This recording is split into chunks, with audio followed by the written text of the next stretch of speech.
All right. Good morning, everyone. I am Jason, and I will be your host today. We've got Patrick, who is getting ready to jump on the pod, and then we also have our special guest, Pieter, who is actually currently underway, and he's going to be joining us as well. So bear with us as we have our folks coming on line. And in the meantime, I want to talk to you a little bit about what today's show is supposed to be all about. And so we're looking to talk about all things solar electric boating, especially conversions. Pieter has a website where he showcases a number of um, electric conversions that have taken place and that he's aware of. And then in addition to that, he has created his own autopilot. And our hope is to be able to kind of dig into his brain a little bit and hear his thinking on autopilots and how you can convert a solar electric boat with an autopilot to really accomplish some freedom in boating. And I am currently back in Kansas City, so you are not seeing, as you can see, the hands that come and go. You are not seeing me live on my actual boat. This is Soul Seeker, or at least an image that we took while we were underway. Actually, that was at anchor. And what we were able to do is, and here comes Patrick. Good morning, Patrick. Hi, you too. How you doing? Or shall I say good afternoon? Good I love that. Well, the time difference between us is, what is it, 8 hours? 8 hours, yeah. 8 hours. And so I always forget and give him the customary greeting for someone who's here in person and then find out, oh, yeah, that's right. He's 8 hours away.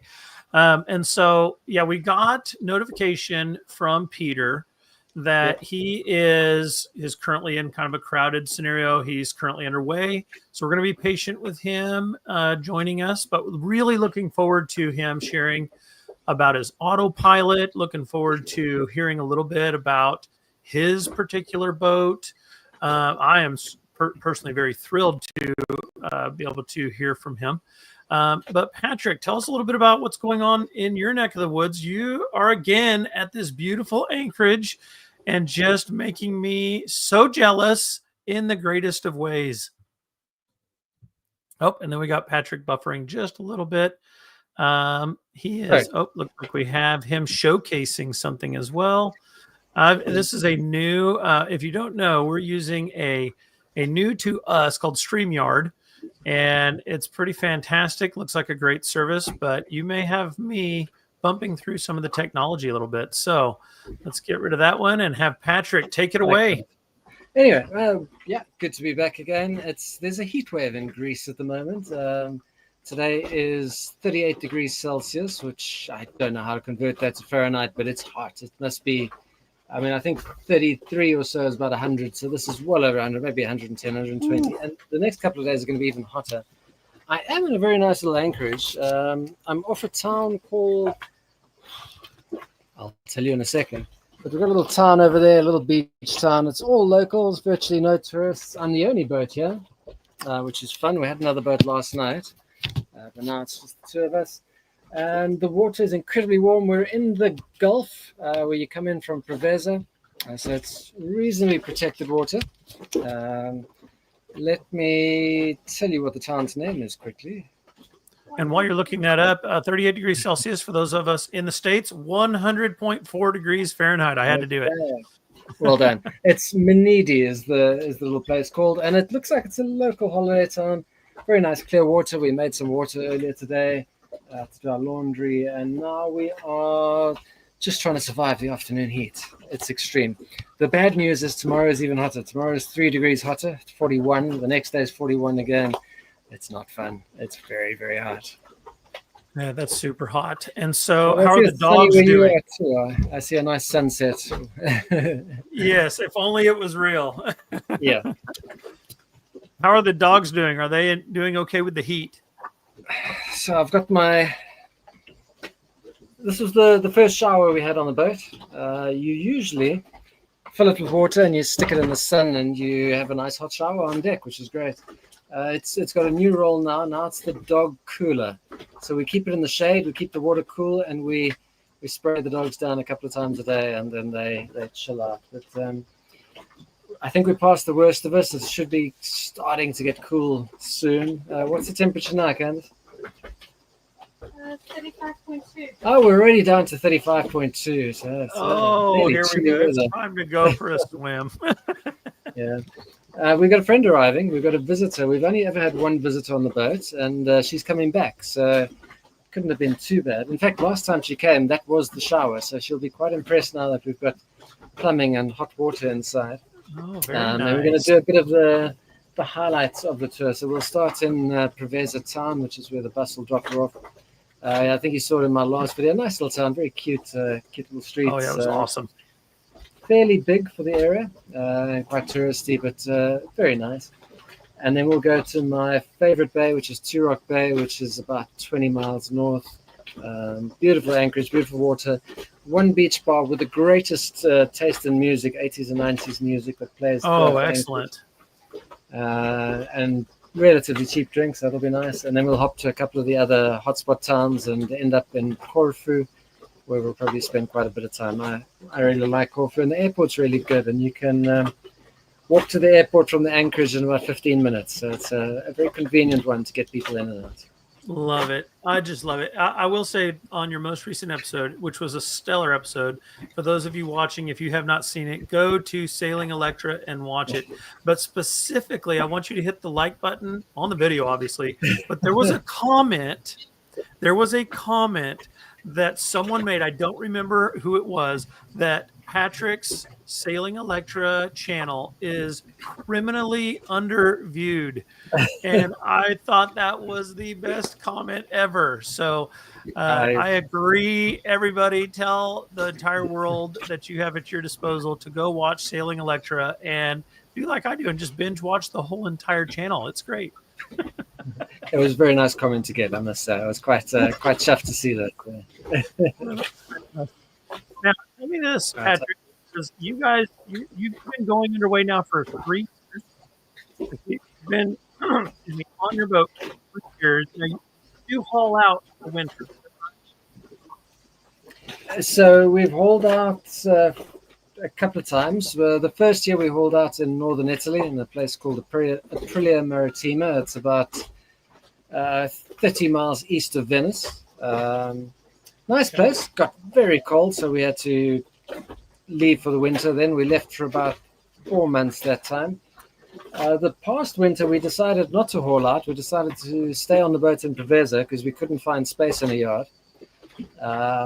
And we managed to go through the middle of winter, which was quite cold and very, very wet, until February. And then we said, no, let's go somewhere else and let's get a bit of heat on. We left the boat in the water then, and we went to Portugal for 2 months. In between that, I came back and I hauled the boat because springtime spaces start opening up in the yards. Huge amounts of growth under the boat. So I had to do some scraping and some sanding, and then repainting for this year. We're going to haul out again this year because we're hoping to put on copper coat underneath our boat. And hopefully that'll mean we don't need to haul out every year. Then we can spend a few years in the water. Oh, that's awesome. So tell me this, when you do haul out, I know you're doing the scraping, you sanding, you're doing anti-fouling, but you guys, this is your primary residence. Is that correct? Yeah. So it's our only residence, in fact. Yeah. So when you haul out, are you staying there on the hard on the boat, or do you go to a hotel room? Help our audience know like how they would navigate that if they were to take on this kind of a life. Yeah. So it typically depends on where Candice has work. So for the first year, she got a post in a salon in Lisbon. Our typical rule is we spend the first month on the hard on the boat, and then we go somewhere else, and then we come back more or less a month before we need to put it back in the water, because we've always got jobs to do. The jobs are getting less and less, which is nice, but there's still always jobs. And in the meantime, we go somewhere else, and we we try and do monthly rentals for apartments. Lisbon is getting very expensive, so we're not sure if we'll go back there. The first time we paid about 1,600 euros, I think, for a month, and the last time was 1,800 euros. It's a little bit harder for us because we need a furnished place. We've got no furniture. We don't move anything, and we've got dogs, so it limits our market. I think we could probably get it down to about 1,500 without those restrictions, or maybe even 1,300 from month to month. But it is what it is. We don't know where we're going this year. We'll make up a decision soon as Candace gets a job somewhere, and then we'll start looking for monthly rentals. We're going to sail all the way up until the end of October this year.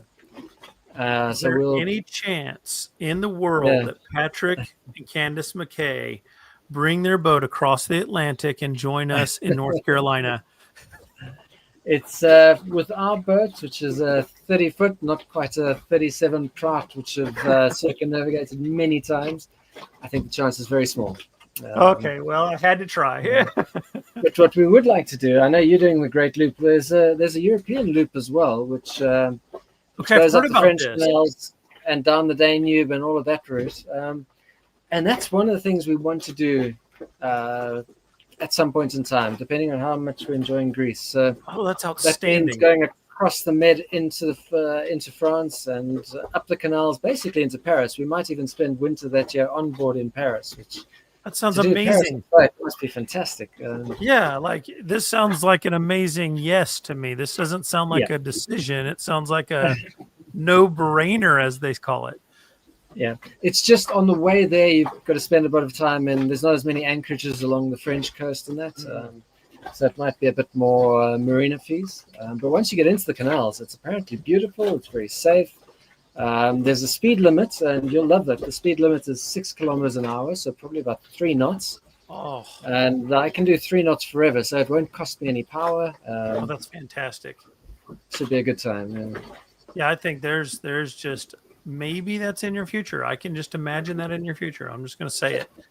I would love to see that. Wouldn't that be kind of a fun little spin too? We've got the North American loop and the European loop going simultaneously. That sounds like gold to me.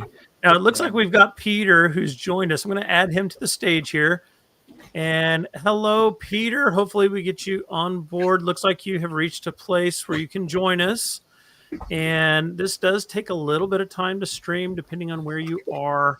And so we will look forward to seeing you join there soon. I just saw in the chat, Pieter says, yo, that is the greeting of all greetings. I know that I'm going to like this guy.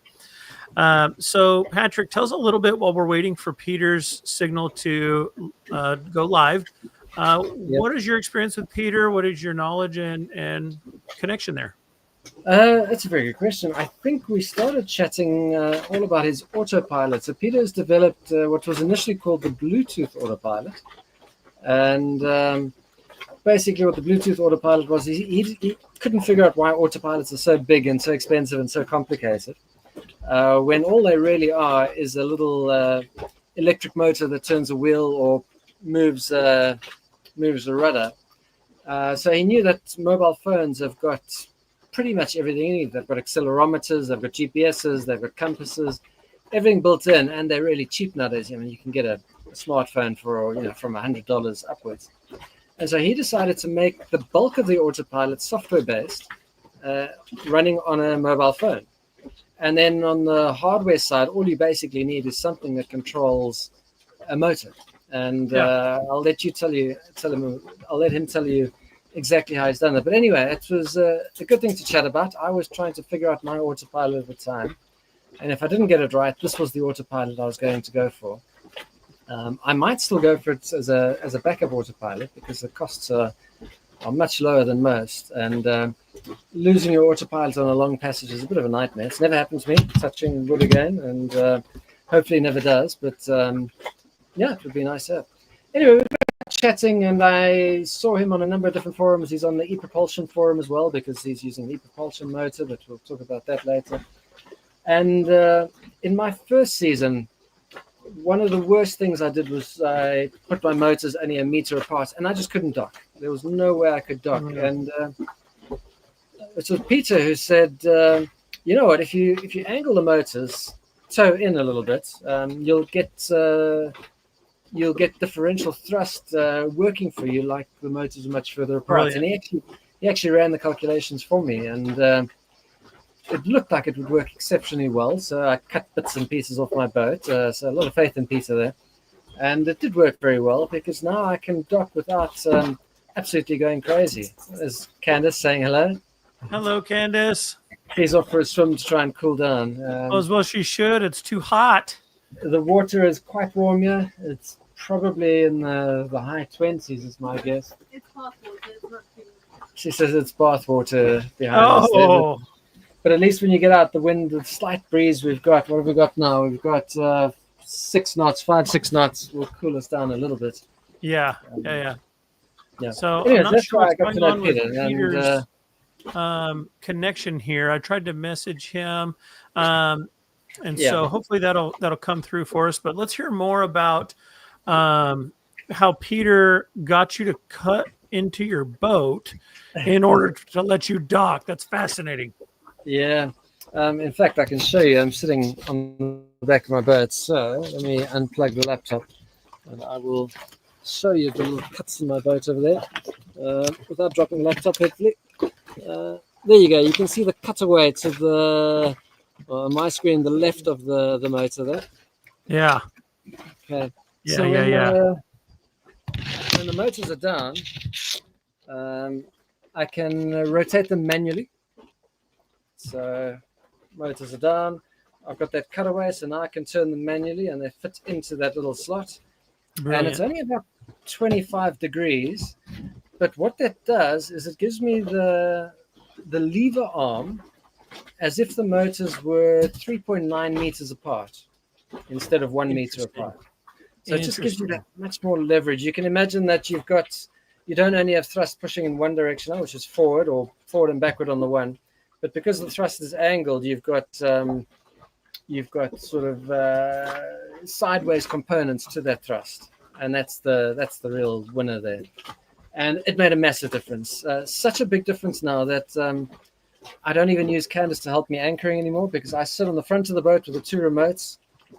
Anchor remote around my neck, the throttle's in my hands, and I can steer so well with differential thrust now that I can drive the boat pretty much anywhere I want to go. When I was pulling into an anchorage in Corfu the other day, I was driving from the front of the boat, nobody on the wheel, and chatting to the people as I was going past because there's no noise either. And I did get a couple of stares, and the people told me they love these controls that I've got in my hand as well. Yeah.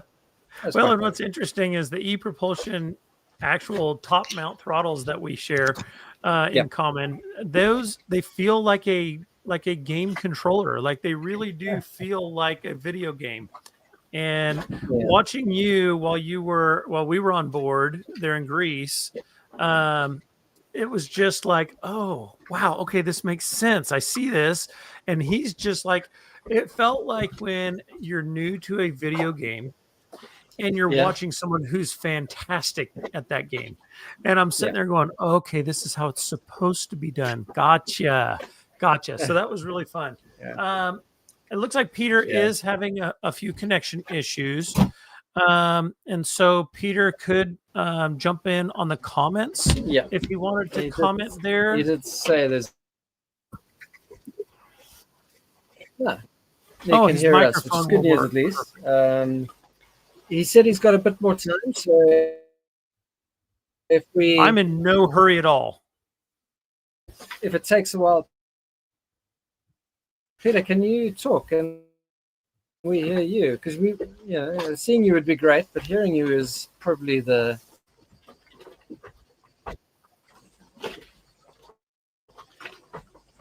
We do not hear you, if that's what your message I'm was. not in a particular rush. I'm actually busy doing a project at the moment. I think it's popped off. He might pop back on soon. Yes. We'll take a look for him. Here he is. Let's add him on stage. Go ahead and try it, Pieter. We only see spinning wheel. Let me see if there's a way for me to edit your mic settings.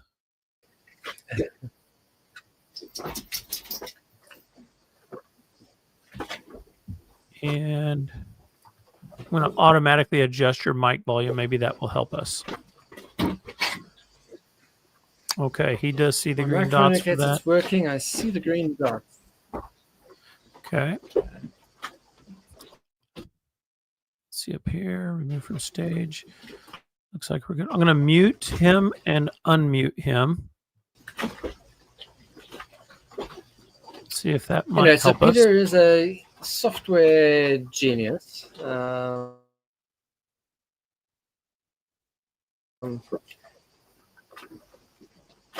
Of the code that ePropulsion uses.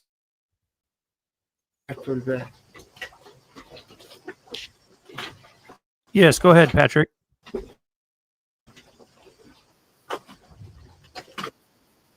All right. No, I was saying that Pieter is a software genius, and he's in possession of the ePropulsion. I don't know if it's an SDK or whatever, but he's signed the non-disclosure agreement, and he's got access to the code in the background.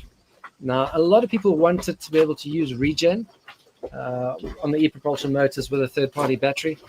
I think I can probably count. In fact, like twice in 3 years, I've been sailing without the motors running, and one of those 2 times I could have actually used regen to generate a bit of power. So it's not high on my list of things I want. What I would love, and I'm sure Pieter could do this in his sleep if he wanted to, I'd love to be able to control my motors with an app. Yes. I think that would be really cool. I mean, a little hardware device would be nice, something small that you can hang around your neck. But I know the motors use Bluetooth, and obviously cell phones have got Bluetooth. I think you could have an app, and you could have, instead of trying to get the gauges to where you want it, you could have almost a row of buttons, and you could press the 1 kilowatt button, or you could press the 200 watt buttons. I would pay good money for that functionality. I'm not going to lie. So, Pieter, if I win the lottery, I'll hire Pieter. If ePropulsion would allow it, just say the word. I'm ready to buy that. Oh, and look, we have Pieter, everyone. Hello, Pieter. We see video and hopefully maybe audio. I hope. Oh, you didn't have video as well. Yes, we have everything now. Oh, glad. I didn't change anything. I only hoisted my sails. I think that's the difference. This is fantastic, and I love that you're underway on your boat. That's even better. It's a super challenge. I'm taking up wind. I'm on a windward shore. I just hoisted my Genoa, and I'm taking it slow. I have my motor standby without noise, which is perfect. So I heard everything you said the last time. So thank you. Patrick's connection is dropping. We can hear you. You're still in touch, Jason. Yes, we are good to go here. So Patrick was sharing a little bit about your experiences and how you are a software genius, I think, if I quote him correctly, and just fascinated to hear more about what your project is. What is the year of your Prout? So it's a 1979 Prout Quest. It's a 31 feet catamaran. It's one of the first luxury cabin catamarans, which is a lovely boat for the size and the comfort you get. I got a family of 3 little kids, and it's fantastic. They have their own cabin, and they enjoy. We do not heel, so the comfort level is really high, and it's still a very good sailing boat. So I really love it. That's lovely. About me being the software genius, I won't call myself a genius, but I studied naval engineering, and as a master's I did computer science, and that combination on a boat works out this way. So and I also did, of course, naval science. So I heard Patrick talking about his motors, and I was following Patrick's YouTube channel quite a time. And for me, it was a very easy calculation because he had the twin motors and he couldn't rotate. And on my setup, perhaps I can jump in that quite quickly. The Prout came with a single diesel engine in the middle, so it's quite a So the engine bay used to be right here. So I was literally standing next to my engine, and it has a very British agricultural tech outboard drive, which was driven by the diesel engine, and it produced so many noise, and the parts were not able to. You cannot purchase them anymore. So I thought, okay, we have to get rid of that. But because I have that single outboard engine, I have a separate lever below my helm, which you can see here, and that allows me to rotate my outboard engine, and only rotating it by 25 degrees allows me to turn super quickly. I'm very well at tight maneuvering, even in a small channel, which is only like 1.5 times the length of my boat. It's very easy for me to rotate it around. So when Patrick had this issue of rotating, he said, well, if you just angle your motor, the rotational forces are becoming, I don't know what I've calculated for him. I thought it was like 4 or 5 times as much compared to the differential steering. So I was very glad I could help Patrick with that and save him a lot of troubles of getting pod rise. Yeah, I was that's actually awesome. going to change my motors for pods if I couldn't do it, because I couldn't dock, and if you can't dock a boat, you can't, really drive a boat. So you saved me quite a big chunk of money there, because I would have had to sell my motors at a loss and get those pods installed. Yeah. So with hindsight, I would maybe have went for dual pods, but I think I keep my solution as it is now. Yeah. So I'm just checking out the wind. We are on a bit of a lee shore, and we've got a wind in front of us, but we've anchored securely, and the wind is meant to come from the other side. So I'm just keeping an eye on things, and if it gets really bad, I might have to dash off and just move the boat, and then I'll talk while I'm underway as well. But it's not bad at the moment. It's just picked up a little bit. So I wanted to take just a moment, if I could, Peter, since we're both owners of a Prout. Ours is a 1986 Prout, and the sail drive was removed. We basically purchased a sunken, nearly sunken vessel, and had the previous owners put it into a piling that was submerged, and it just took on water, nearly sank. They towed it in, and then the actual pontoon, I don't know a better word for it, the hull, collapsed on the hard, and water just came spilling out. And so it was quite a wreck. We had a professional fiberglass repair job done. I did not DIY that. And so very happy to have done that. Put the dual e-propulsion Navy 6.0s. After seeing Patrick's channel, I was like, okay, this is 100% what I want to do. I definitely wanted to do the electric conversion and solar. Seeing his, I was like, oh my God, this is perfect. I need the dual. And so with ours, I have these little cubbies underneath the aft deck that are perfectly sized to put those navies underneath that aft deck, so they'll be deeper, so they'll be more centrally located. I'm curious, as a Prout owner, do you have that same little cubby alcove area under your boat? And is that something you would recommend? So I think you have the Prout Snow Goose Elite. Let me film what I'm doing in between. My main sheet got unlocked, so I have to wind up my Genova again. But yes, you have those cubby attachments, and I believe the later models that you have use that to generate twin beds in the aft bedrooms. So they look kind of awkward, like they don't follow your hull shape, but you do have double berths up, which I don't.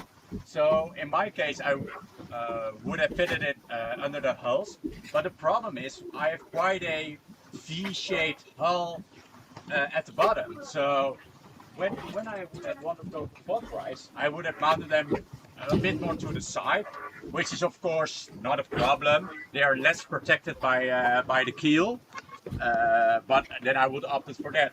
And I think what I like about pod drives is that they're so neat, like they don't take up any space, and you only drill a hole in your boat and you're basically done. I'm always quite a bit anxious in drilling boats in my hull, so what I did, I created an outboard bracket.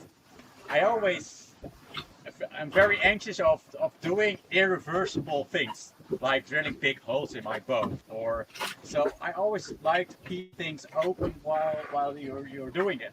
So I made up a little bit of a decision tree, like okay, if I go for this initial setup, I'm still able to add more battery power. I'm still able to get an extra engine. So if my range wasn't good, I had some plans already took into my initial design to expand the battery banks. But in the end, I'm happy with the setup. And for pod drives, I think my main reason to go for e-propulsion is that brand is so well known. They have a lot of distributors. Literally within a radius of 50 kilometers of my house, there were like 10 e-propulsion dealers. So if anything would have happened to my motors, I got a spare. But I still, despite e-propulsion was actually, I think, a very good quality, I didn't like the aspect of having pod drives being fully submerged all the time. And the added bonus of an outdrive board is that you can hoist it up while on the way and reduce your drag. I'm quite a fanatic sailor, so everything I do is always also for performance of my boat. For example, my batteries, I wanted to keep them very light. I have my own custom batteries, which only weighs 80 kilograms for. Do we talk in kilowatt hours or do we talk in amp hours? Because kilowatt hours. Kilowatt hours. I don't like people talking in amps because they might. First question is at what voltage?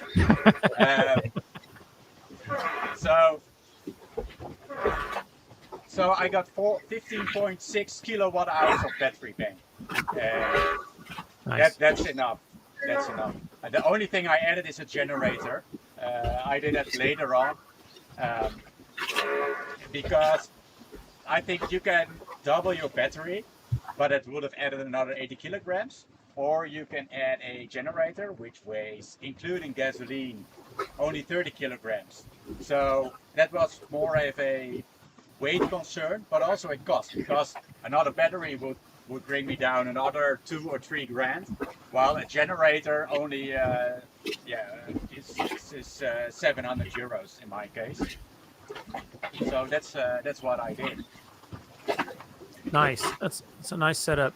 Patrick, I think you were alluding to something that you wanted to make sure that we addressed with Pieter. So let me turn that over to you. The big question, Pieter, why no solar panels? Does the sun hide that often in Holland that it's not going to be practical? Yeah, I knew this question would come. You wouldn't have said. So you designed it with a lot of solar panels. I think everyone should take how do I use my boat? How do I want to use? And where do I sail? What kind of trips? Yeah. In the Netherlands, the solar isn't reliable enough, but the wind is way more reliable compared to the Mediterranean, which is called the Med and motor every day.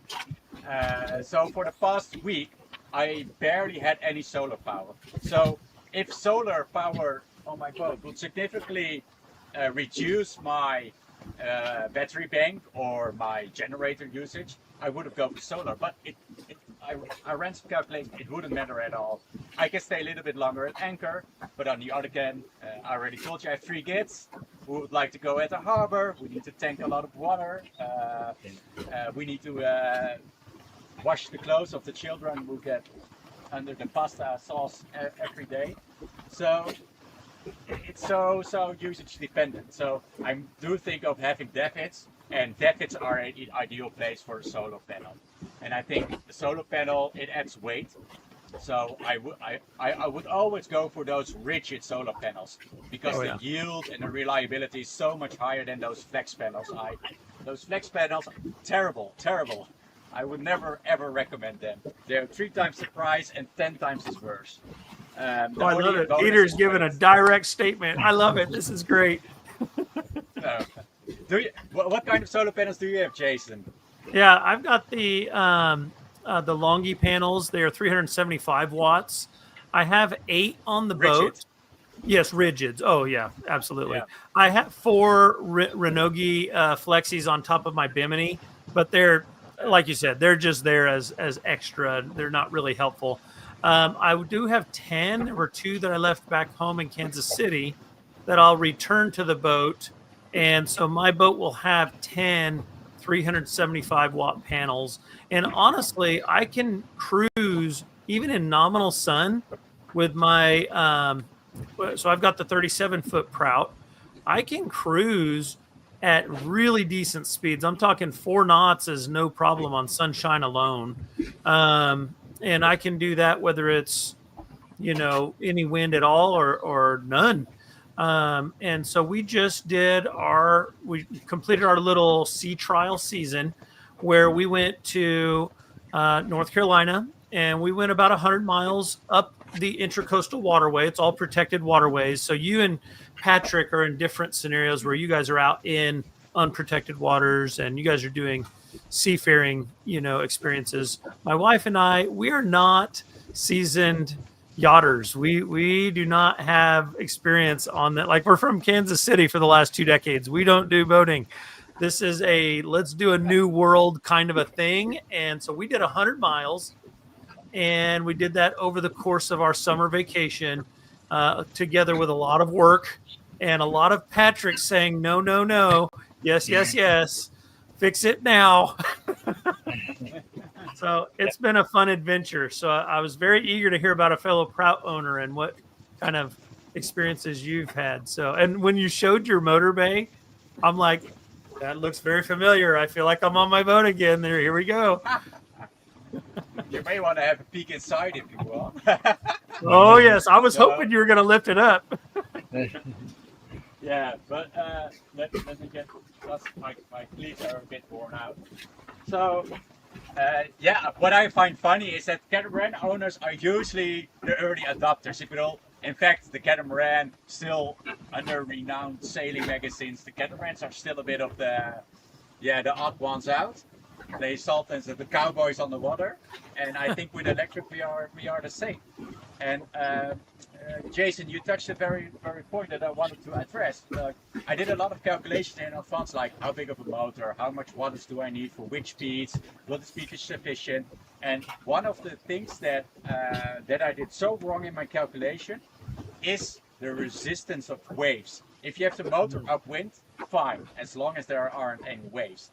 Like with only a slight shock, I easily have to double my power to get the same output speed. So if you're in protected waters and sunshine, solar, electric is perfect. But you wanted to have a peek inside.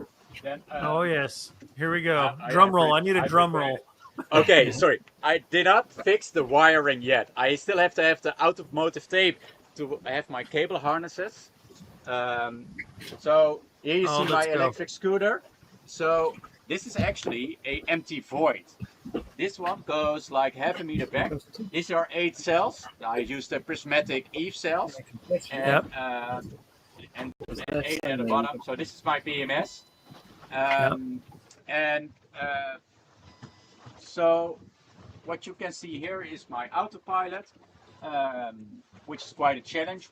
I've got my inverter over there, but I now a huge engine bay. I use it for my electric scooter, but I could easily use it for something else. Love it. So I basically the batteries do not take up any space that was usable before, and that's what I love as well. It's for me very hard to show you my engine. But I have a little hole. I don't know if I angled it right now. That's where my e-propulsion is sitting now. Yeah. So perfect. I should have. Yeah. No.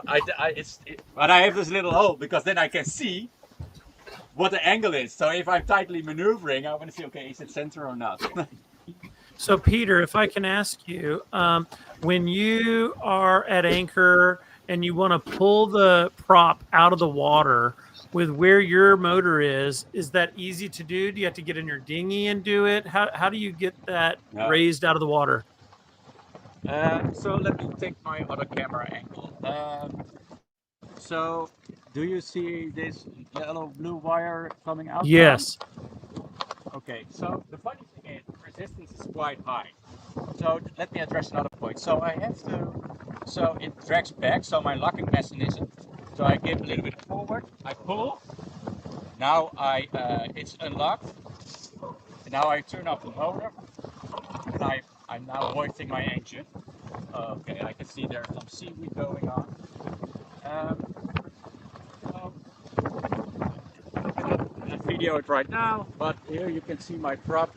Oh yeah. I think that's perfect. the prop. Yeah. Perfect. So it's for me really easy to do. 50 knots upwind sailing, doing a podcast, no problem at all. The prop is up. That's brilliant. So That is brilliant. yeah. So now it locks though, yes. So then how do you unlock and get it to drop back down? So what I did, the e-propulsion has like 4 settings of the lock. So I've placed some aluminum tubes in the slots that I don't use. It's very hard, but there's a lever which you have to pull up. And my rope that I use for hoisting it has a little, it goes down like this through a little ring, and it basically disengages the locking mechanism. That's why I have to give a forward thrust, because the locking mechanism can only be unlocked when there's no resistance on the propeller. So it's hidden underneath my boat. But I also sailed a very small catamarans on a dinghy, so I do a lot of competitive regattas. And I basically had such a system to detach my spinnaker tech line. But what I wanted to address as well, where I thought of, I want to have 2 things to mention in this podcast, and so one is the regeneration. I want to address that topic. I don't know if you use it in the previous topic, but also having foldable props and pod drives, because now you mention it, I hoist my motor out for water. But what I did one time was, how much power do I need to make my outboard engine 0 resistance? And the funny thing is, I only need 200 watts of power for having it no resistance through the water, and that's at a boat speed of 5 knots on average. So then I thought, why would somebody want to have foldable props? Because they are less efficient, so you need way more wattage for the same speed, and perhaps they are also more expensive, because the e-propulsion prop is only 100 euros. Yeah. I got a spare one, and laying it around. So if everyone is thinking about a foldable prop, please mind they are less efficient. And second of all, if you apply 200 watts of power, the resistance is 0 as well. So you can better invest in a little bit more of a battery bank or an extra solar panel compared to investing in foldable props. Brilliant. Yeah. Yeah, because that's a big thing that's out there is foldable props, and people are clamoring about them. And so I think it was Patrick's episode where the topic came up about that very thing, and so he was doing the same thing. He actually kind of flexed, Peter. I think you'll appreciate ribbing Patrick a little bit here. I commented on it too. He somehow, I don't know how, has the dexterity where he was able to move his to 1 watt. It had 1 watt, 1 singular watt of power consumption. How, Patrick, did you accomplish such a magician thing?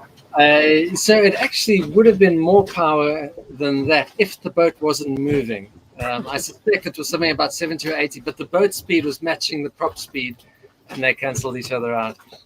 So until we get Pieter to design us the app on our phone that controls the speed of the motors, you just have to keep playing with that lever continuously.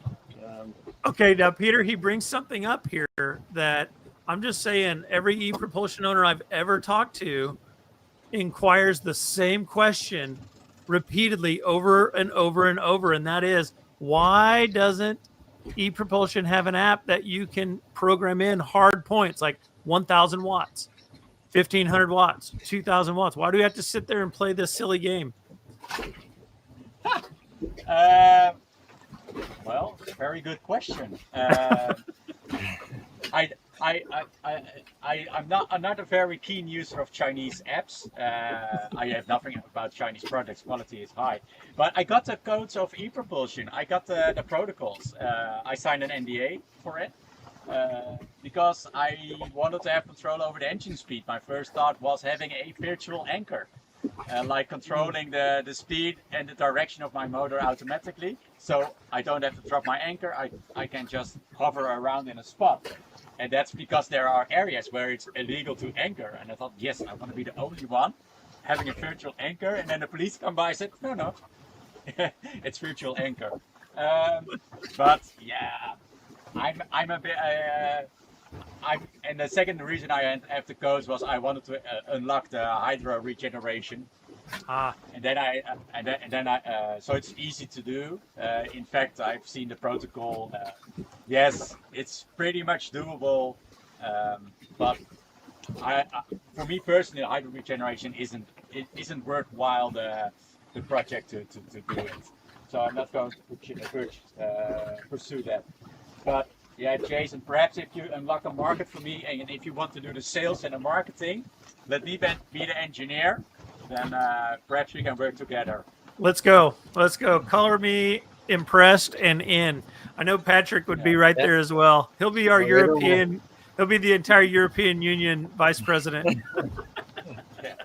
Absolutely. Yeah. And the second is, so I walk around. I'm now solo sailing, so I walk around with this remote, and I thought, okay, I want to have a joystick. Let's take a PlayStation controller. It's Bluetooth, and just use a PlayStation controller, like navigating around in the locks like it's nothing. Because I like this remote, but it's not so portable. Yes, yellow, blue, red, green, go. I love that. Yeah, that's a cheat code for maximum speed, right? I love that. Yeah. Now, I'm curious, Pieter. I've never. Go ahead, Patrick. I didn't actually ask this question from you for a while, but did you use your boat as a diesel boat for quite some time, or did you immediately decide to convert it to an electric? I only used it for 1 year as a diesel boat, but a friend of mine owns a 55 carbon foot catamaran in Greece, and he had what's the most expensive brand of electric motors? The Pioneering. What's the Are name? we allowed to say? Yeah. Ocean, yeah. No, but sorry, the most expensive one. It's a fact. It's not like an opinion. So. I don't want to blame any brand because they're pioneering, they're great, they unlock a lot of things, and the pioneers, we should never complain about them. Hey, here at Solar Sailing, we aren't sponsored by anyone, so we can speak freely. Yeah, but so he had it, and it was fantastic. Like having no wind, silent motors is phenomenal. I think you cannot imagine how fun. But okay, so then I was looking for a boat with my family and my girlfriend. We planned to sail around the boat. Let's buy a house first, save up the money for a boat, and so I was actually looking for boats with a broken engine. That I thought, okay, then I'm going to convert for free. So, but I couldn't find it, and then this catamaran came on my path. And I used 1 year with the engine, and then I found out the noise, because I already told you the engine bay is right here. When my wife was sitting at the front, she had to shout to me for me to understand her, and I had to regularly talk. So you can imagine at a bridge or a lock, it was like she was shouting a lot, but I couldn't hear her.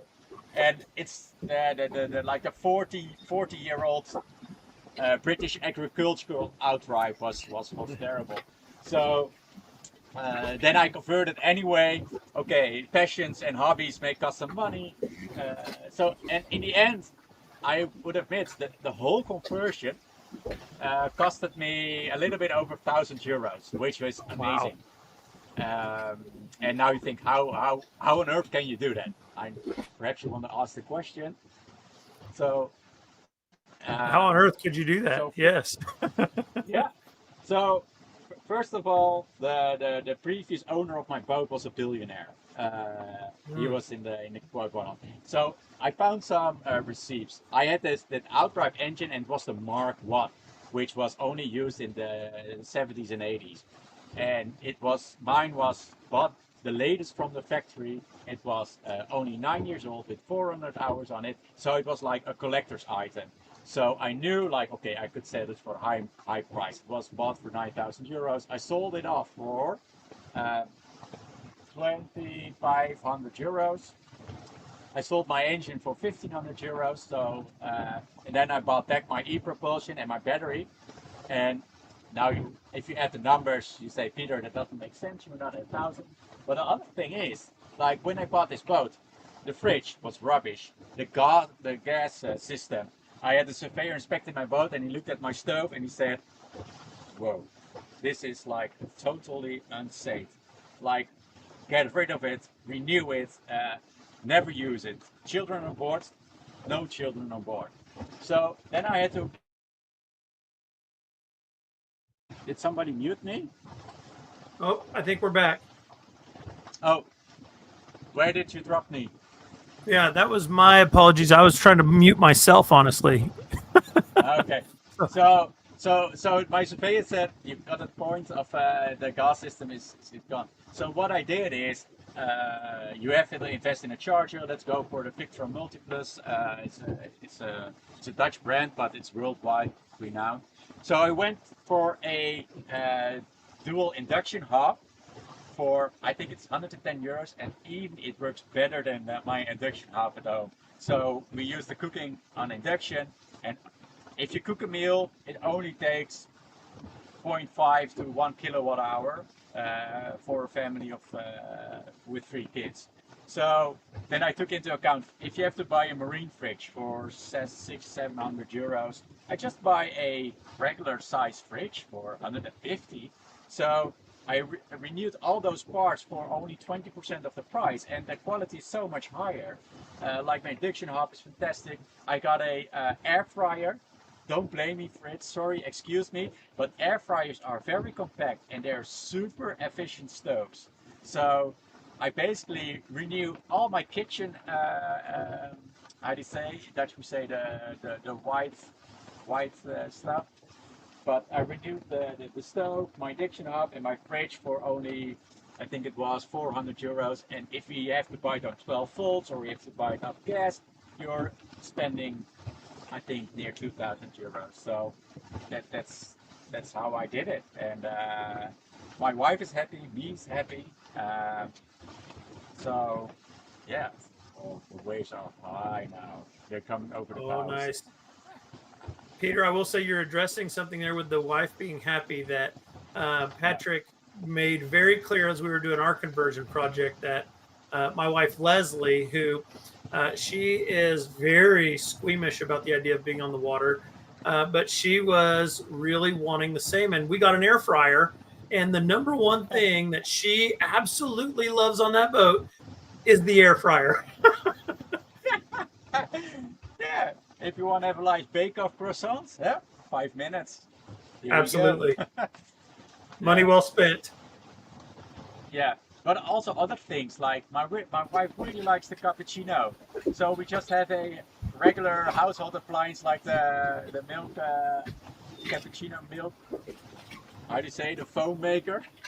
Oh, yeah. And, yeah, just click on a button. But under normal sailors, I almost feel a little bit ashamed of the amount of luxury we have on board. Like, okay, I'm on a catamaran, it's electric, and you got an air fryer, and you got a Nespresso machine, and yeah, but I got a happy wife, and I like the coffee. Hot showers every day.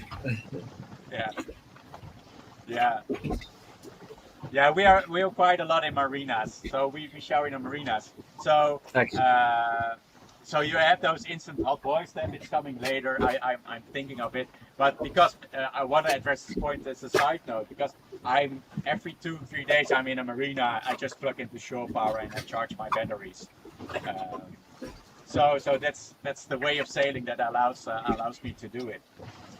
And Fantastic. yeah, no, but also about the wife. What I also find very important is that everyone should be able to use my boat.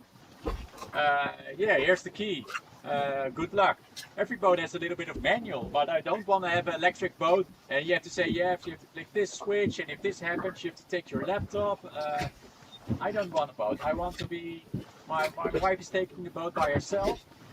She is not a very experienced sailor or very technical because I have to help her each week fixing things on our computer and phone. But she can operate the boat as well, and I really like that. Excellent. Does Yeah. she feel comfortable behind the helm? Yes, of course. Good. So, yeah, we always try to that she does the maneuvering. Yeah, and she takes the boat on her own, even with sailors who are, or with people with friends who never sailed again. Now, Peter, I one of the things that we learned very early on through our watching of like the boomer shines and different ones who've done the loop here in America was as a couple, they really encourage having headsets with a microphone. And then, in fact, they call them marriage savers so that you're not, having to yell at your wife who's trying to deal with the dock lines. And I thought that was laughable and silly until we did our first docking. And I kid you not, we would have had a marital problem had we not had those. Do you guys have them? And do you find that they are up to their reputation here? So I think if you sail electric, there is there's less need for the headphones. And I sail 31 feet, so your wife is probably another good 5 feet further away than mine. But we not use them. I tell her a few things, like if I raise my voice, I'm not mad at you. It only tells the amount of urgency. Yes. So Yes. so. And what we usually do is, I totally agree on Jason because a lot of marriages end at the bow at the stern. But I always pre-talk the maneuvers. So I say, okay, we don't stop there. First we do the bow line, then cruise line. But I'm used to solo sailing a lot. So, well, I always think, what's the worst that can happen? I have a good Yeah. foot rail. I've got my fenders out. What's the worst that can happen? Why should I shout? Yeah, That's good. And I have my steerable outdrive, so I always say if the front is attached, then it's okay. Then I just rotate my outboard engine, and I pull myself to the dock. So Beautiful. there's no need. Yeah. Beautiful. But for example, if you have to do a mat mooring, like I think in the Mediterranean you have to do a lot. Okay, those are very tricky situations. Yeah. But. Now, I know that one of the things that Patrick was bragging about for you, and one of the reasons we were so excited to have you, was this thing that is it invented, or what is this autopilot that I've heard so much about? So I've built my own autopilot, and it's now actually becoming a business, which is quite a profitable one. I've got a few hundred autopilots sailing around the world. So I think there are thousands of miles on it. So I wanted to have the boat being able to single-handed, and autopilot is a must-have. And then the most familiar open source autopilot is OpenPlotter. Sorry, not OpenPlotter, but I mean PyPilot.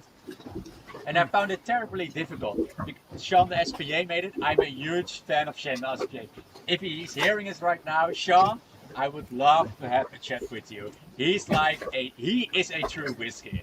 His code is like phenomenal, but it's almost undoable to follow. So then I thought, okay, I want to make my own autopilot. Let's do it. And the quickie thing was that I found out I'm very good at programming, but less good at making printable circuit boards, so in the electronic part. So I burned my PCB. Then I thought, okay, my phone has a compass as well. Let's use my phone as an input for all the sensors for the autopilot. And it worked quite okay. But in the end, and a lot of people were using it. It was open source. You only put down your phone and your boat steers. And so you had no investment cost, only some small electronic pieces. You only need to attach 6 wires and you got an autopilot. But now I have a full-fledged autopilot, which has internal compass, NMEA 2000, NMEA 0183. It has Wi-Fi. It comes with a remote by default. So this is my little remote, which is waterproof. And so for 250 euros now you got a autopilot, which is on par with the existing ones, including a remote. Because if you buy a remote over a regular renowned brand, the remote is more expensive than my own autopilot. And yeah, I'm now also developing tiller drives, which are interchangeable with existing tiller drives, so you can easily do that on smaller boats. And I also make wheel drives, which you can fit on a boat. So that's now my business. I actually started last year September, so I'm now in this field for 11 months, and it's going quite well. It's very promising. It's not your day job yet, right? It's still just a part-time job. Yeah, it's still part-time job, but it's the one that I love the most. So I also do. You are on one of my favorite YouTube channels, Wilding Sailings, where you helping Mark put that autopilot together.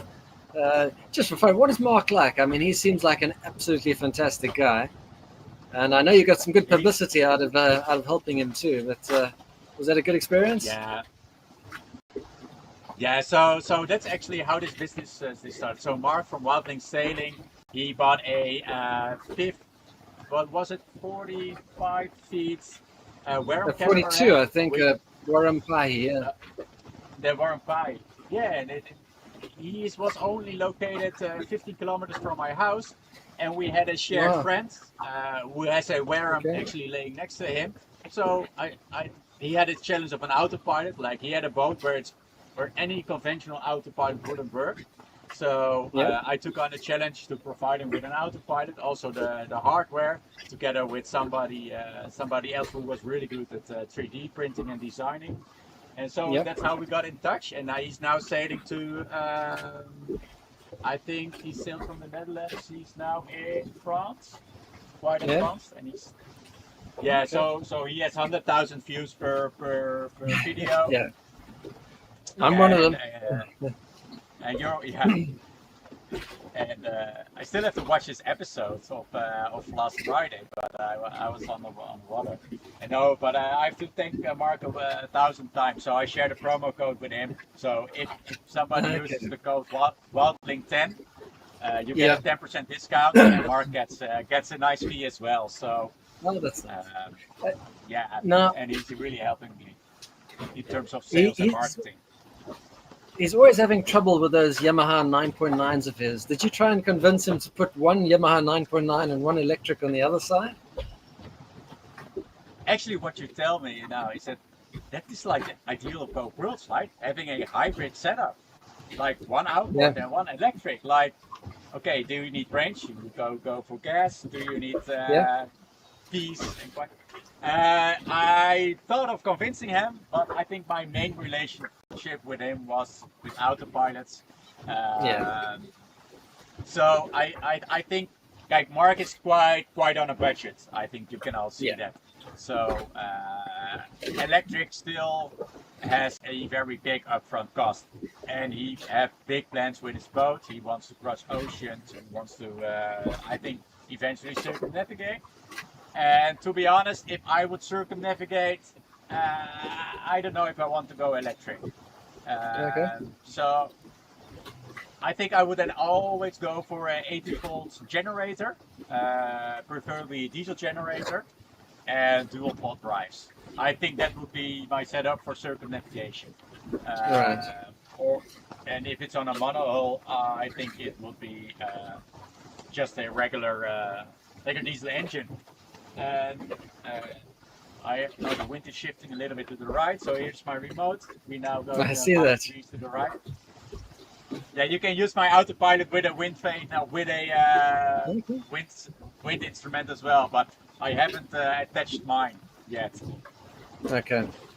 Yeah, my wheel pilot is still working, but you can't get parts for it anymore. So at some point, I'm placing an order to replace it with a tiller drive, which will also work as backup steering, which is quite nice because I've got hydraulic steering at the moment and I can't work on it myself. If something goes wrong in the middle of the ocean, I can't repair a cable or anything like that. So having a backup tiller would be pretty good.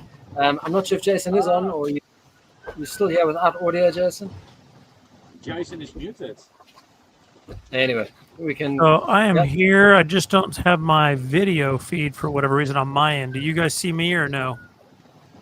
No, we just I see don't see your you, no. background.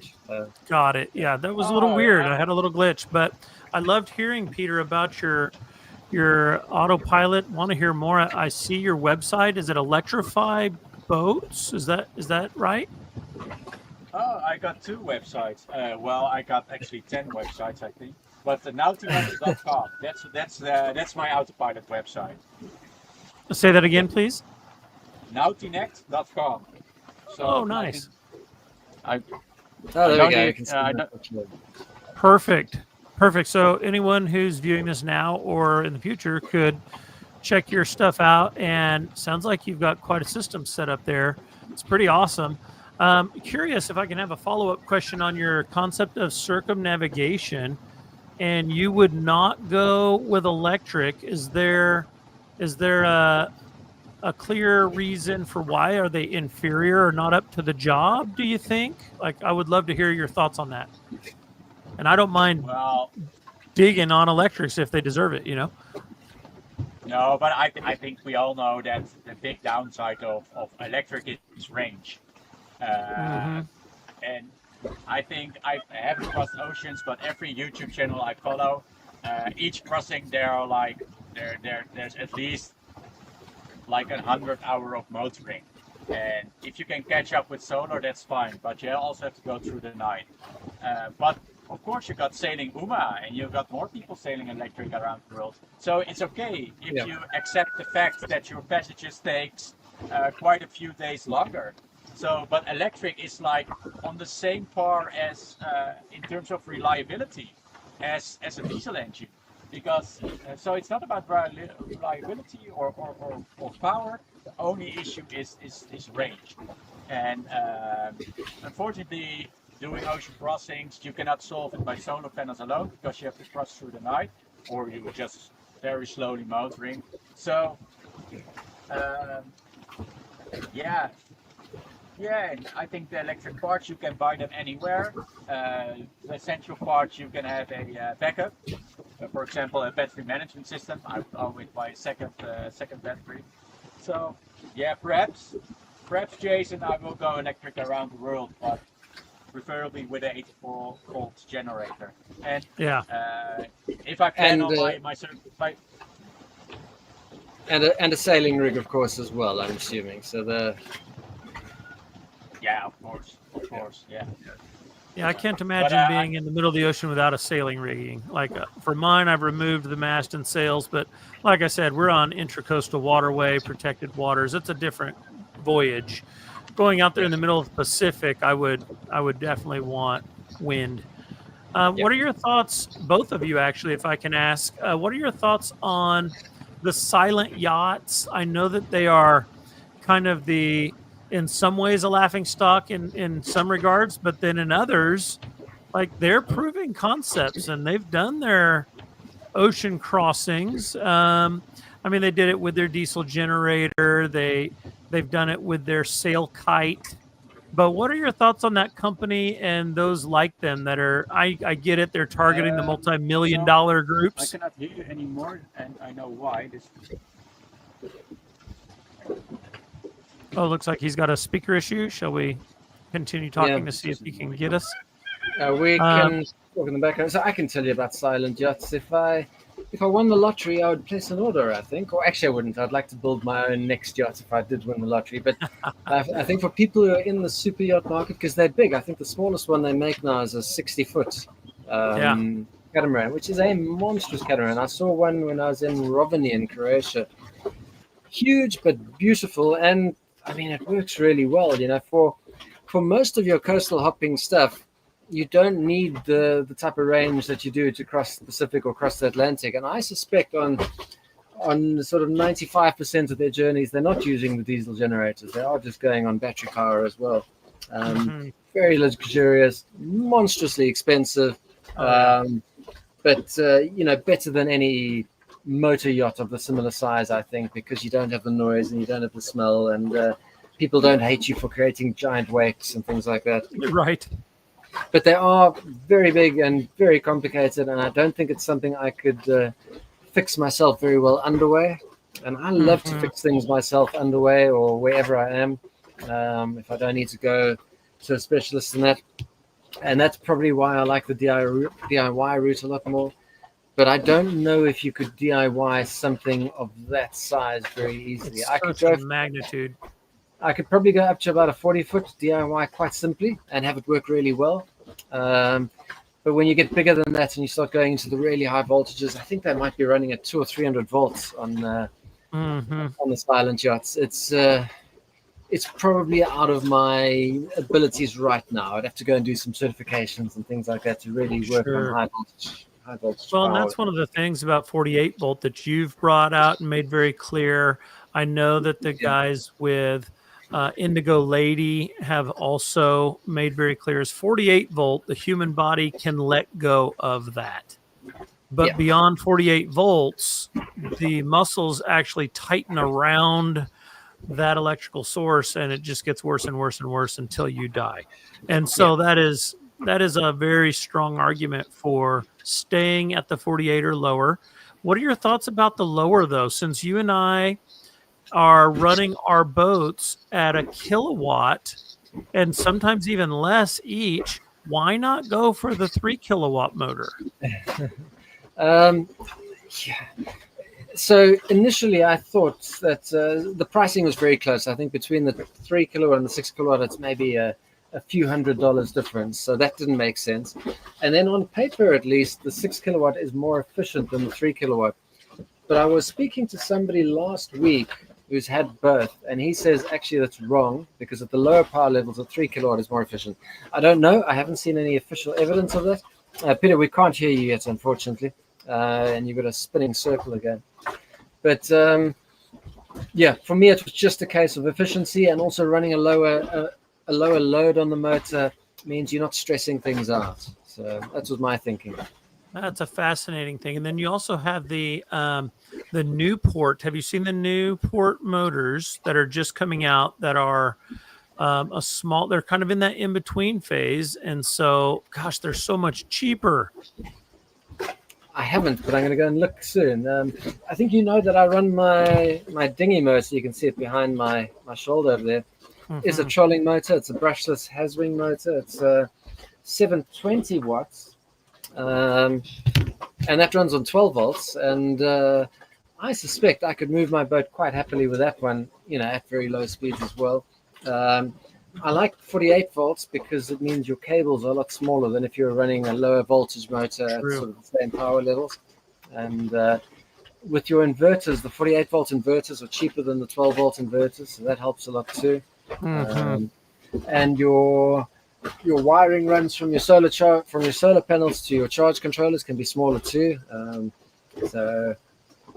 48 does seem to be the sweet spot. My bicycles weren't 48 volt though. My first electric bike was 76.8 or 72 nominal, and my second electric bike was 83.2 volts nominal. So I used to charge that one up to about 95 volts, and that was just to get speed out of the motor. So volts is pretty much the equivalent to speed, and amps is pretty much the equivalent to torque. So if you want to go really fast, you can increase the volts. If you're happy with going slower, but you still want the same torque, you can go 48 volts. And I once built my first battery pack, 72 volts, and I had the two wires coming together. And I thought, okay, I need to chop those to the same length. And the BMS was on, and I grabbed the clipper and I put two wires together and I clamped it shut, 76.8 volts. It was only a 10 amp hour battery, but it could provide huge amounts of amps. And the nose of the clippers vaporized. It didn't blow off. I didn't find any of it. It turned into a gas. And Wow. battery was fine, but yeah, so you can do damage with high voltage. And I know the American, what is it, the ABYC, I think they consider 48 volt the end of low voltage, and after that you need special certifications on your boat. Am I right? That is correct if you're doing it in anything that's beyond a DIY, like just you and your family. You and your family, they don't really care. Okay. If you're going to have any customers or if you're going to do anything beyond just you and your family, then yes. This leads me to the other end of that conversation, though, which is have you seen the Momentum M10 outboard? I haven't seen that one either. You've got so many. You are going to need, Patrick, I thought of you when I watched this video. It's kind of the next step up from the Navy 6 in power, but it's not quite what ePropulsion's new line is. So it's kind of in this weird little sweet spot between ePropulsion's new line and ePropulsion's existing Navy line, and it's called the Momentum M10. And it is a strong looking motor, but anyway, it's just one that I didn't know if was on your radar. I definitely wanted to see if you had heard of it or not. And Peter, no, we are not. Remove you and see if you can add back, because we would love to finish up that bit of that conversation. Let's see if I can add you to the stage again, or just remove altogether. I don't want to kick or ban you because I don't want you to lose access.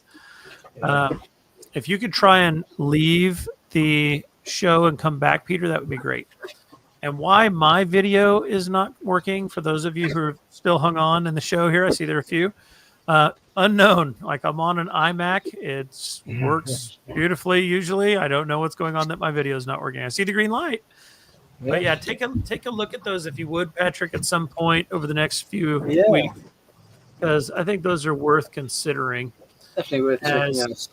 Not for you and me necessarily. We've already got our motors, but for those who are considering a project like this, that might work for you. And the new port that I was talking about is the NT600, and they've also got the NT300. But as Patrick alluded to, those are 36 volt. And so you are going to have larger wiring that you need to worry about.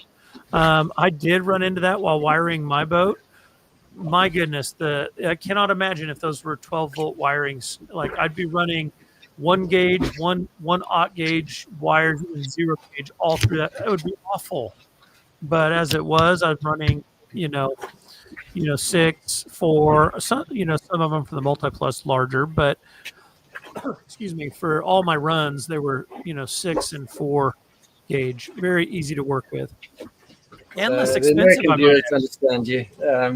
But the rest of the world has no idea what you're on about there, Jason. Millimeter squared is what we work on, yeah. All the Americans can understand. Sorry. Yeah. My naivety for the rest of the world was on full display. Yes, the thinness of the wires is so much better for 48 volt compared to... I know there's something different, so as the numbers get bigger, the wire gets smaller, and it's not the other way around, right? Mm-hmm. That is correct. Okay. Yeah. Strange. Peter can hear us. He's back again. Let's see if I can add him. Oh, looks like we've got the spinning wheel. That's unfortunate, but we did get such a great... last time, but let's see. Yeah, we got a great conversation with him. I'm hoping we can continue. Okay. It says he's audio only. Pieter, can you hear us?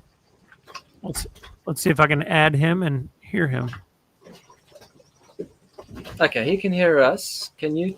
I don't know if you're talking or not. We don't hear you talking. And I can't drag him and drop him without video. So, here he comes. Peter, if you could try and... Great discussion. The one thing we didn't get to is where is he off to? I know he's on the move. He's sailing and tacking and he's going through locks. He sent me a live location. Let me see if it's still live or if it's expired by now. Okay, so Jeff just commented, and here's the fun part. Jeff is a colleague of mine, and he just said, need to call tech support. He is part of the tech department at work. So, Jeff, you are right. We're calling you, brother. Now, the beautiful thing about Peter's experience is that he's on a catamaran. Did he say he has 4? Like him, his wife, and 2 kids? He said his family of 3. So there we go. 3 kids. 3 kids. Wow, that is astounding. I just, that blows my mind a little bit. I would love to hear more about that at some point because wow, I can't imagine being on a boat in the middle of the water with 3 kids. That would be an adventure. We don't see your video either, Peter. We don't see or hear you. Interesting that you can hear us. But... Well, and this is StreamYard. I've enjoyed their app. It's been a good app for this. It's our first time using it. But I think it's, like anything, cloud-based, you're going to run into things. I wonder if his being underway, I don't know what kind of internet he has, if that's having something to play into it. Fairly certain you've been a mobile phone hotspot is my guess. Yeah, most certainly. I do know, and I'm on Google Fiber, and I'm hardwire connected through Ethernet, so for my camera to not work makes me think maybe it's a camera issue. But I digress. Patrick, let me ask you this.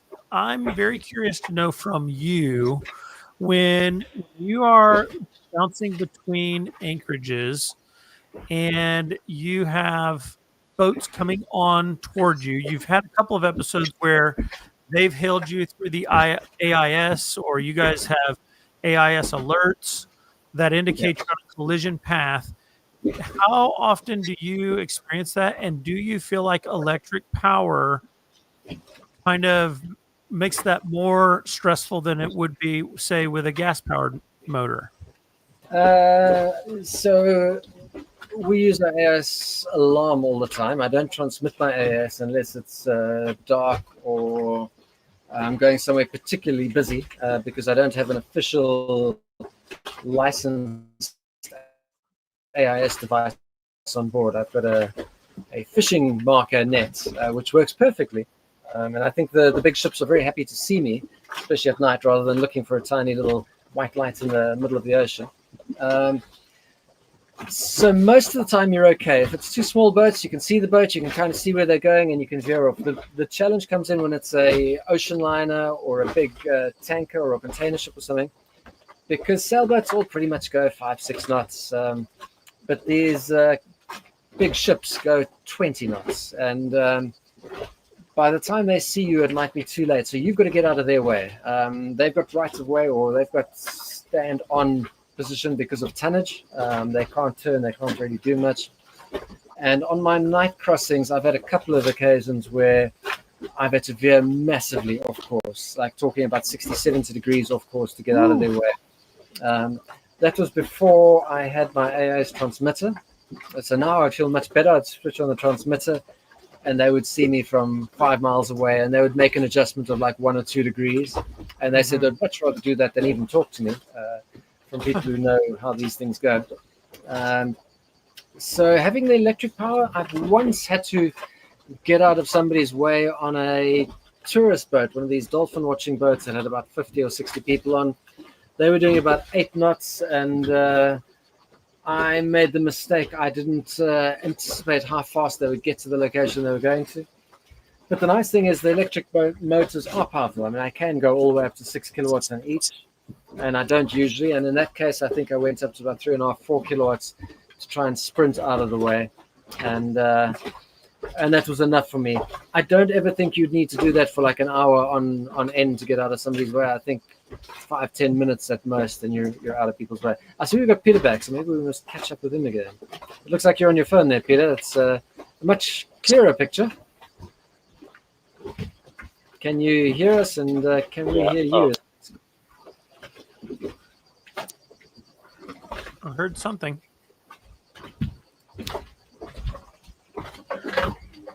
Glad to have you back with us, Peter. I don't know if you're able to try your audio. It would be great. And looks good. We're seeing Yeah, you. okay. I switched to my phone. I should have done this earlier. I'm sailing too far offshore, so I just did a tech to go near the shore again. I hope that will be better.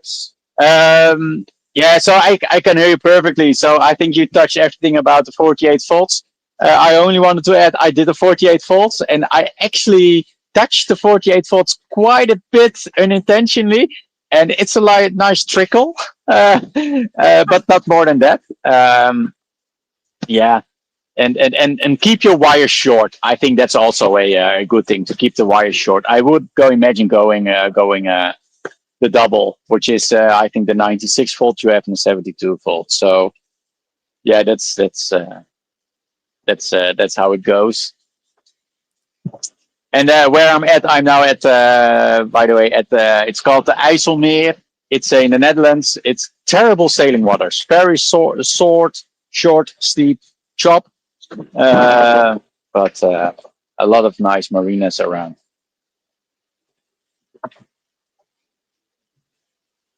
I want to take a moment and just really thank you, Peter, for working through while underway. That is just, I can't imagine having done my first little short proof of concept season. If I were trying to do this while navigating, I think I would probably sink my vessel. I'm just being quite blunt. Now, Patrick as well. I know Candace has been so patient, and I really do appreciate you guys. It's been a long one today, hour and a half, but really appreciate the chat and learning so much more about Peter's endeavors. I'll give Patrick, you want to take the final word? Tag, you are it. Yeah, I just want to thank Peter for all the help over the years. And when he finally develops the handheld e-propulsion controller, I will be throwing my money in that direction as well. But also just for being great and sharing sort of everything you're doing and all the tips on how to make the boat slightly better and how to. Sorry, my wife is half drowning in the background there. She's surviving. Okay, she's surviving. And also, I think that just sort of bringing autopilot into sort of the affordability world, because I know that if you want to go to one of the big manufacturers of yachting equipment and buy an autopilot, you're spending boat bucks. You're spending thousands and thousands on these things. And I think they're so valuable. Every boat should have an autopilot. So the ability to get one for just a couple of €100, I think, is a game changer for a lot of people. So I see we've got you back, Peter. Do you want to say some final words? You can. What we should do, Jason, is stick the links to his website in the description. My wife survived. That's good. But maybe hand over to you, Peter. Yeah. No, I really like this call, and I'm always very happy to share knowledge. And I think there are so many.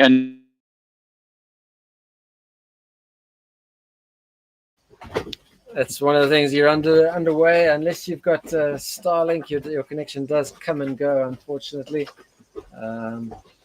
But yeah, we'll try and get a bit of maybe a paragraph from Peter later and see if we can stick that into the description. I haven't linked this to my channel yet. I'll download it later and stick it up, because when I signed on with my Google account, it cut the call and came back, so I didn't want to mess around with that too much. Do you happen to recall the lanyard that he had that had the address Naughty Nautinet, yeah, NAUTINECT.com.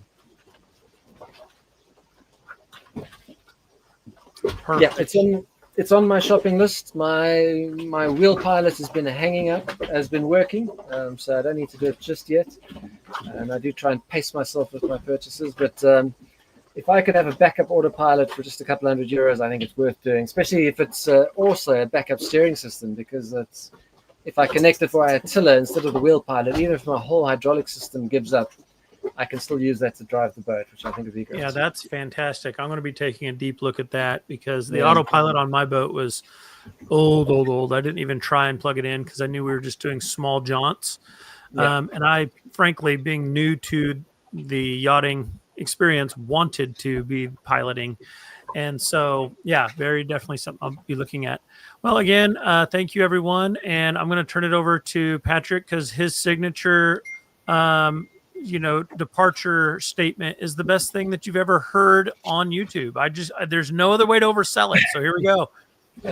Well, I want to hear it in Australian next time. So let's see how that goes. But anyway, thanks for watching. Yes.